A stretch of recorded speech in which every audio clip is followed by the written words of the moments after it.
guys, what's up? Daniel here. Today we're going to be reviewing the Roku 2 XS. Now I've had this for over a week now, and I've got enough usage out of it for the whole week to tell you guys my opinion on it. Now this was $100, which is the priciest model out of all the Roku 2s.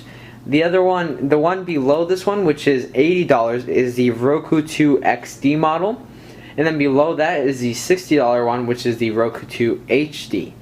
Now, if all you want is to get Netflix or streaming onto your TV, then I would suggest you going with the $60 one. But then if you want 1080p playback, then you should go with the Roku 2 XD. And then if you want all the little extra features like the USB port for gaming, for music, videos, and photos, or if you have an Ethernet.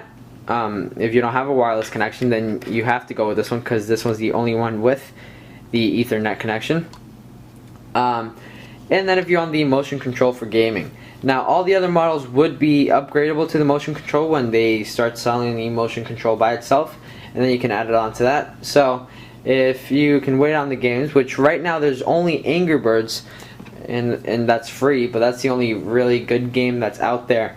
It said that they should have about 300 or 200 games by the end of this year, but it doesn't matter because it's quality, not quantity, as we all know. But now it's very painful to actually get this up and running. When I got it out of the box, I was gonna make a video of how to set it up and everything, but then I kept getting to parts where it told me to update, I had to connect it to an online account, blah blah blah, and the whole setup took about 20 minutes, which really kills the joy of getting this new toy. And that's kind of the plus side for Apple. You just turn on their devices and it's on. Now the build of this is very small. It is taller than the Apple TV, and it does feel less how would I say, less well built, obviously, because of Apple uses a different material than the plastic on this. But here, taking a look at it, it has an HDMI output out here, it has a micro SD right up there. I don't think you can see that. AV out, the Ethernet, for the power cable. It has the USB port for the music and everything, which the other models don't have. But that's pretty much it. Then in the box you also get the motion control, and now let's talk a bit about this. It's very Wii-like, it feels very Wii-like, it's very ergonomic as well, it's very easy to hold, it's very nice to use. The buttons are very easily clickable. It does support these A and B buttons for gaming, so as you can see here, you can move the character and click A and B. And you can play a game very easily, so the gamepad is pretty cool.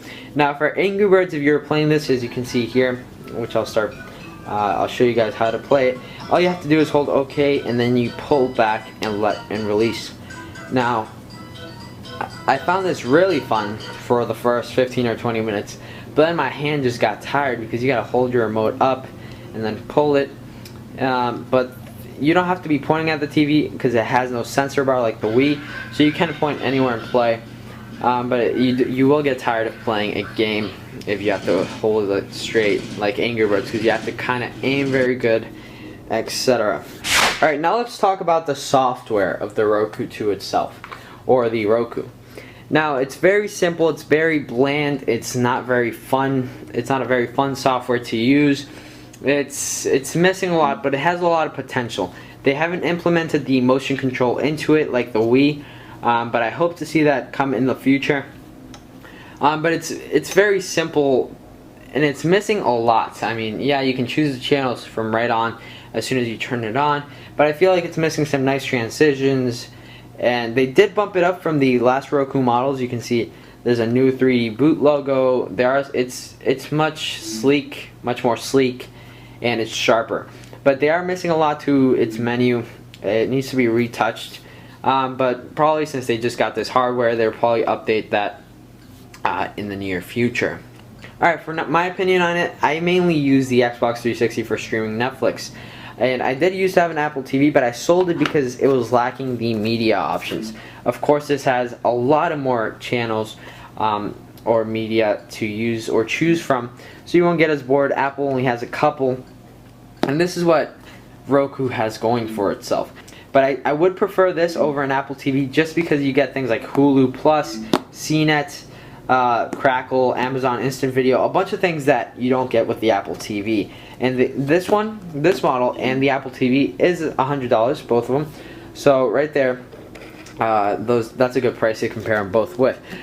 But again, if you're looking for something cheaper, the $60 Roku 2 HD, the main model, that would be just a great buy to watch Netflix on your TV, just like a quick little movie fix for you. And it's very cheap enough that you could sprinkle some around the house. But that's mainly all. Out of everything, I really enjoyed the Roku. I do recommend it if you want to really get Netflix and Hulu and all that good stuff onto your TV.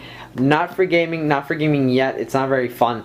It barely has any games, but this should be solely used for the Netflix and all that stuff. So thank you guys for watching. Make sure you check out the links down below. As always, I'll catch you guys in my next video.